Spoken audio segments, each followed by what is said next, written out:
How to delete your Binance account. Hi everyone, welcome back to my channel. I am Bimal from App Guide. In today's video I will show you how to delete your Binance account, so just make sure to watch this video till the end. In order to delete our Binance account, you have to go ahead and open the Binance app and then tap on the profile icon from the top right. Once you do so, on the next page you'll see this pop-up. So here you just want to select the option that says security.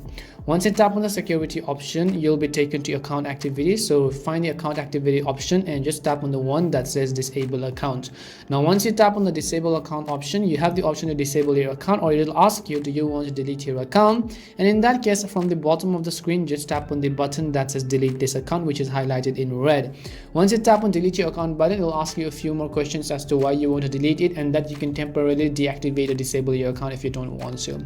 But that's all it takes to delete your Binance account. We hope the video was really helpful, and if it did help you, then make sure to leave a like and subscribe to our channel. And if you've got any more questions, queries or doubts, make sure to also leave them down in the comment section. Thank you very much for watching till the end of this tutorial, and see you soon in our next video.